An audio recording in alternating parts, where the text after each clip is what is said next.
amigos de Encuentros con el Mar, nuevamente aquí en la Gran Fraternidad Universal, realizando este espacio que se hace posible por todos ustedes que están allí siguiéndonos cada día. Gracias por compartir, gracias por inscribirse al canal y compartirlo con todos sus seguidores, con todos sus amigos. Esto nos ayuda a nosotros y nos motiva para cada día estar realizando estos programas con un contenido bien interesante que siempre nos deja una enseñanza. Hoy nos encontramos con nuestro invitado Óscar Marino Cruz, un invitado siempre de la casa, un consentido de Encuentros con Mar, que trae unos temas bien interesantes para compartir con todos ustedes. El propósito es el camino. Y estamos con Óscar Marino Cruz. Qué bueno tenerte aquí en Encuentros con Mar, ahora por redes sociales. Óscar, qué placer, de verdad que sí, nos encanta. Muchas gracias, Vilma, por la invitación y muchas gracias a todas las personas que nos están observando y escuchando en este momento.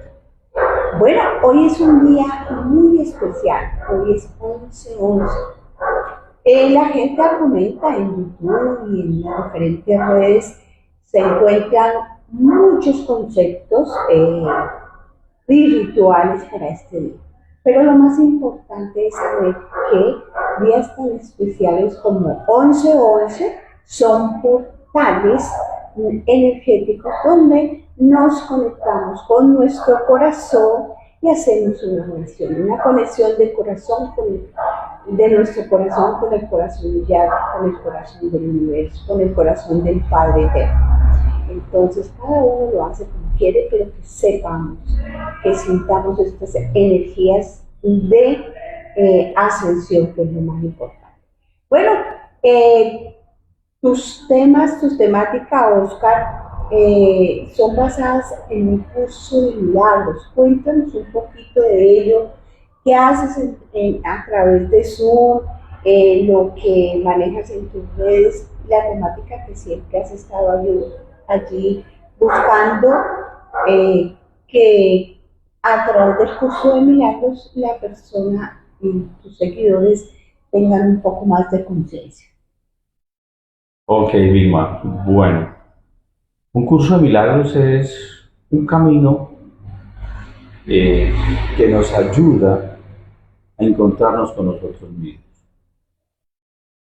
Básicamente, lo que hacemos es un proceso de autoindagación, de autoobservación, en donde estamos continuamente observando cuáles son las creencias que determinan nuestras decisiones, nuestros comportamientos en el día a día.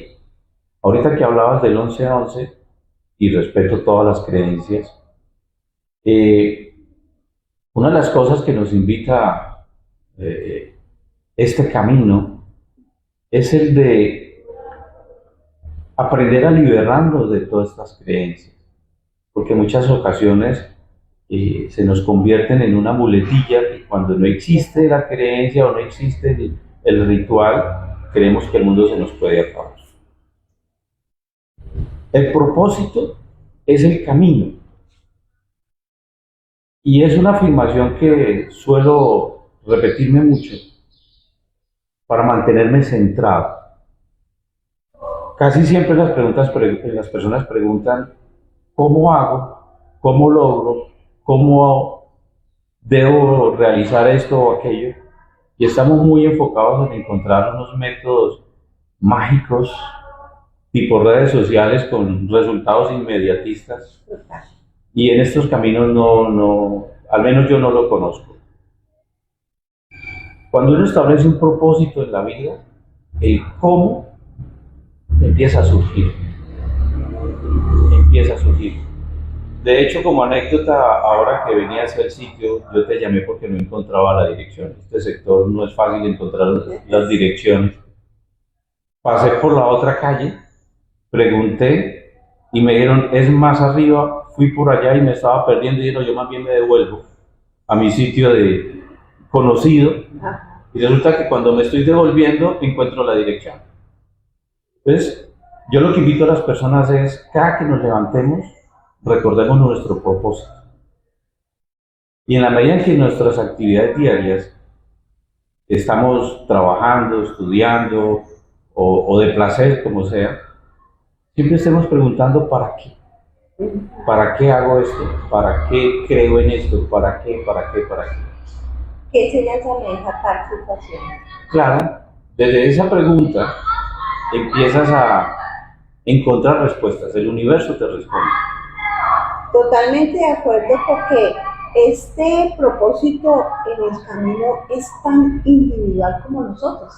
Entonces, una fórmula mágica, como iniciaste el tema, no, ni generalizada se puede dar, porque cada quien es un mundo y cada quien tiene una necesidad diferente de acuerdo a cómo es y al entorno en que vive. Claro, y esa es la parte más importante porque buscamos respuestas genéricas, métodos genéricos, soluciones genéricas que en realidad no funcionan. Generan ciertos estados de, no sé, de tranquilidad, pero sabemos que a largo plazo no funcionan. Cada uno de nosotros debe encontrar sus propias respuestas. Este es un mundo de percepciones, este es un mundo de interpretaciones, es un mundo de opuestos, es un mundo de opiniones. Y existen tantas como seres humanos habitan este planeta. Entonces, esa búsqueda de respuestas genéricas para mí es inoficiosa, es mucho más útil a través de la autoobservación encontrar cuál es mi método, cuál es mi respuesta y desde allí empezar a recorrer ese camino, insisto mucho, teniendo un propósito claro, ¿para qué hago lo que hago? En el camino encontraré unos objetivos, yo los llamo objetivos, me gusta diferenciar entre objetivo y propósito. Puede sonar a lo mismo, pero el propósito es ese gran proyecto de vida y el objetivo es lo que voy cumpliendo en el día a día para llegar a ese gran propósito.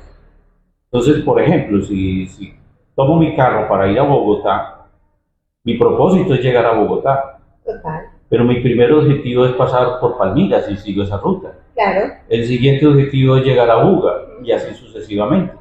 Y seguramente en Palmira me distraigo un ratico y voy dentro de un restaurante, qué sé yo. Pero si yo mantengo mi propósito, esos objetivos me van a llevar al propósito y no voy a permitir que me distraiga. Entonces, lo fundamental es el propósito y él mismo va estableciendo el cómo lograrlo. Claro, y lo que te encuentres en ese caminar, buscando, queriendo llegar a ese propósito, eso te alimenta, te instruye, te recrea, llegando al propósito. Claro. Una de las prácticas que les recomiendo mucho a las personas es tan pronto te levantes, no, mejor, tan pronto te despiertes, inclusive antes de levantarte de la cama, establécete un propósito. Mi propósito es ser feliz. Ese es mi propósito. Cuando yo establezco ese propósito, las cosas que suceden alrededor me van a contribuir a ese propósito. No siempre va a funcionar así, es decir, habrá momentos en que surgirán situaciones que me pueden generar algún nivel de estrés, sí, pero las puedo manejar mucho más fácil si yo tengo mi propósito claro de estar feliz. Claro. Desafortunadamente la mayoría de las personas se llenan de noticias, se llenan de mucha información que no les contribuye a establecer un propósito sano. Una de mis frases preferidas es que el deporte preferido de la humanidad es el sufrimiento. Vivimos para sufrir, muchos conceptos religiosos, filosóficos, lo que hacen es aumentar nuestro nivel de miedo. Vivimos todavía esperando el castigo divino. Es que soy pecador. Exacto, entonces tener un propósito claro me permite recorrer un camino y el mismo camino me va mostrando cómo transitarlo. Si me aceptan un término religioso que realmente no lo es, hay que tener fe. pero principalmente se necesita desarrollar la confianza. Si yo no confío en mí mismo, no puedo confiar en nada afuera. Infortunadamente, Oscar, nosotros a veces eh, nos han enseñado o nos hemos levantado en un medio de mucha dependencia. Entonces esa confianza es, empezando con todo el respeto, en los padres, en los hermanos, en el entorno, en lo que diga el jefe, en lo que diga el profesor. Entonces dependemos en confiar en otros y no en nosotros. No quiere decir que no podamos ser guiados, orientados por esas personas, por el padre, por la madre, por el profesor, pero no debemos generar esa dependencia de confianza. Nosotros como padres debemos enseñarle a nuestros hijos que ellos mismos deben confiar en ellos, que ellos son capaces, que ellos tienen la fortaleza, tienen la sabiduría para salir adelante. Que en ese caminar se van a encontrar muchos obstáculos, pero son ¿para qué? Para que los superen. Pero si ellos tienen confianza, van a saber que en el primer obstáculo frenan, respiran, hacen un alto, pero pueden continuar. Una de las cosas que sucede en ese aspecto, Vilma, es que no nos gusta asumir la responsabilidad de nuestra vida. Nos encanta entregarle la responsabilidad de nuestra vida a terceros. Entonces, yo solo puedo ser feliz si mi esposa me hace feliz. Yo puedo ser feliz si el gobierno hace lo que yo creo que debería hacer. Yo puedo ser feliz si no estuviera lloviendo, mejor estuviese haciendo sol. Yo puedo ser feliz si mis hijos son de X, o si estudian X o Y cosa, si trabajan en esto o lo otro, o si me proveen. Pero no asumimos la responsabilidad de nuestra vida. Y ese es un proceso, por eso insisto en el tema de la autoindagación, de la autoobservación, porque ahí encontramos muchas creencias que nos imposibilitan a nosotros mismos. Entonces, por eso estamos esperando que el gobierno de turno haga los cambios necesarios que yo necesito, pero jamás me pregunto si yo estoy haciendo los cambios en mi mente. Por eso, insisto, debo observar mucho mis creencias. Mis creencias, yo qué es lo que siento, en qué creo, a qué le doy valor. Desde esa observación a esos elementos, puedo encontrar todas esas creencias que me bloquean y que me impiden ser feliz. Estar tranquilo. Insisto, no quiere decir esto que no vayan a presentarse situaciones que me generen algún grado de incomodidad. Lo que pasa es que ya voy a tener unas herramientas diferentes para asumir la responsabilidad de mi vida y no entregársela a otras personas. Hay gente todavía que le entrega la responsabilidad, aquí me voy a meter en una camisa grande, pero hay gente que todavía le entrega la responsabilidad de su vida a Dios. Todavía se cree en un Dios justiciero, que si te arrodillas te bendice y si no te arrodillas te maldice o te castiga. Y no asumimos la responsabilidad de nuestra vida. Hay una frase que me encanta, la verdad no sé de quién es, pero dice, cuando le pides a Dios que guíe tus pasos, tú tienes que estar dispuesto a mover los pies. De lo contrario, no funciona. Entonces, establecer el propósito, el para qué hago lo que hago, es para mí un punto de partida muy importante. Desde allí empiezo a observar lo que hago cotidianamente. ¿Has visto gente que anda con el casco en el codo? Sí. Parece que los codos se accidentan más que las cabezas. Pero también hay casos en que la gente, utilizando la metáfora pues, de los motociclistas, no utilizan el casco o el cinturón los que andamos en carro para protegerse, sino para evitar la multa. Son dos cosas diferentes. Exacto. Entonces, la observación continua de nuestro quehacer diario nos lleva a mirar las creencias que sustentan el para qué hago las cosas. Cuando soy consciente de ello, puedo establecer un cambio. De lo contrario, solo son modelamientos de comportamiento que no sirven para mucho. Porque si yo veo al policía, yo me porto bien. No te voy a robar tu equipo. Pero si está el equipo solo y no hay policía, lo único que me hace comportarme, digamos, de una manera adecuada, por lo menos socialmente aceptable, es mi nivel de conciencia. Por eso vemos, los extranjeros en sus países no beben licor en la calle porque en sus países es prohibido, pero aquí los ves con la botella en la mano, porque aquí sí es permitido. Entonces no es un tema de conciencia, es un tema de multas. Correcto. La observación continua me lleva a mí a observar mis creencias. Cuando observas tu creencia, allí la puedes deshacer, de lo contrario no. Los que tenemos hijos, nosotros somos hijos también. ¿Cuántas veces hemos caído en cuenta solo cuando nosotros lo pudimos observar? No cuando nuestros padres nos dijeron, no haga eso, no haga eso. Esas recomendaciones son poco útiles. Yo no voy a decir que totalmente inútiles, no. Pero sí son poco útiles porque lo que de verdad lo hace a uno modificar su estado mental es la observación de la creencia. Porque allí comienzas a darte cuenta qué es lo que te motiva a hacer lo que haces. Por eso, por más que uno vea a una persona sufriendo, hagas lo que hagas para sacarla del sufrimiento, no es muy útil. A mí me pareció interesante digamos, sustentar esto que acabas de decir. El día pasado yo estaba con alguien en una cafetería y observé a una persona que estaba pidiendo, ay, un pancito, deme algo. Esta persona le dijo, denle un almuerzo, ¿dónde salió? Un café, algo así. No, era un almuerzo. Y sí, se lo dieron.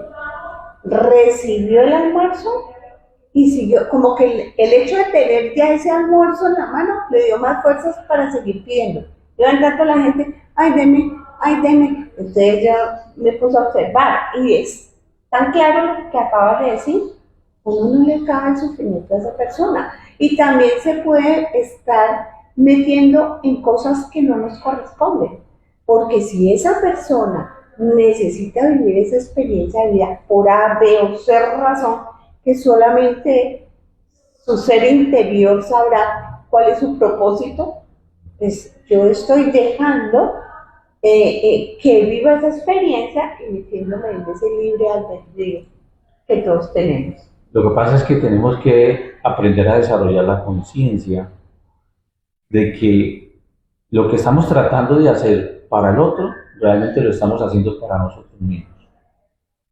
El dolor que queremos sanar en el otro, lo estamos buscando sanar en nosotros mismos. Total. Mira, yo hace unos años vi la biografía de la Madre Teresa de Calcuta. Yo creo que todo el mundo sabe quién es la Madre Teresa, o quién fue la Madre Teresa de Calcuta. Y esas preguntas que uno se hace, bueno, ¿y ella por qué se metió con leprosos y todo ese tipo de cosas, siendo una monja de claustro? Ya era monja de encierro total. Para resumir la historia, esto lo puede verificar, es la biografía de ella. Su queja más importante, más frecuente mejor, escrita en sus cartas, están las cartas escritas, que le dirigía al arzobispo, al obispo de Calcuta, que se convirtió como en su guía espiritual, era que Dios la había abandonado. Yo me sorprendí y profundicé más en mi investigación. De hecho, en Netflix creo que hay una biografía de ella. Y resulta que su gran dolor era que sentía que su mamá la había abandonado desde niña. Y como ella fue a un claustro religioso, pues no le permitían visitas. Y cuando se las permitían, nadie la visitaba. Entonces, tenía un sentimiento de carencia muy fuerte. Claro. Que seguramente la condujo a través de otros, ayudando a otros a buscar su propia sanación. Pero a mí me llamó la atención cuando en las cartas está escrito que su queja más frecuente al obispo de Calcuta era que Dios la había abandonado. Entonces, por eso yo insisto en la autoobservación. Lo que estoy tratando de calmar en el otro no es en el otro, es en mí mismo. Yo creo mucho en la ley de la proyección. Por eso hablo de propósito. Porque si estableces el propósito, tú proyectas eso hacia el universo y el universo te lo concede. No quiero entrar en polémicas, pero yo no creo en la ley de la atracción. Para mí no existe la ley de atracción. No existe. ¿Por qué razón? Si existiera la ley de atracción, tiene que haber alguien allá afuera, no sé cómo lo va a llamar, Dios o lo que sea, inventándose cosas para yo cuando la tenga en mi mente la traigo. Entonces nuevamente le estoy poniendo la responsabilidad a algo allá afuera de lo que yo atraigo, porque alguien lo tuvo que fabricar.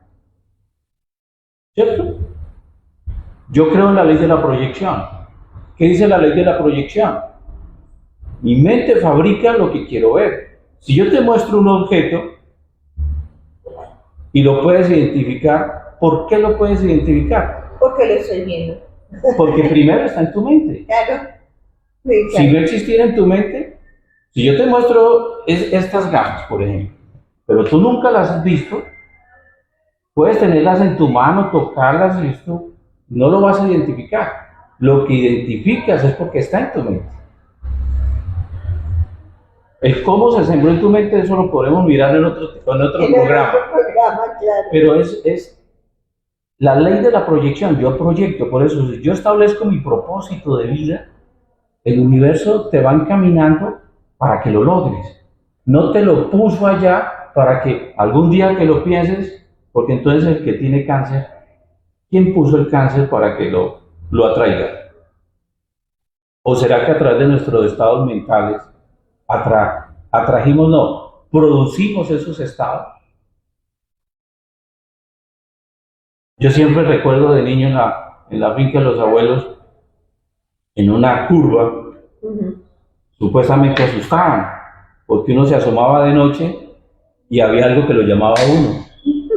Hasta que el primo mayor dijo, venga, le explico cuál es el fantasma que lo llama. Y con miedo y todo nos fuimos, y era una mata de plátano que con la luz de la luna se ponía como plateada y el viento la movía y parecía que lo llamaba a uno.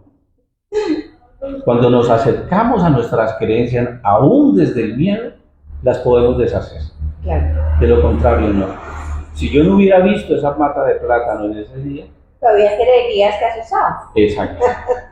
Pero cuando estamos dispuestos a cuestionar nuestras creencias, a observarlas, a mirar nuestros comportamientos desde la responsabilidad de mí mismo, entonces puedo ir deshaciendo todo esto. Es un proceso.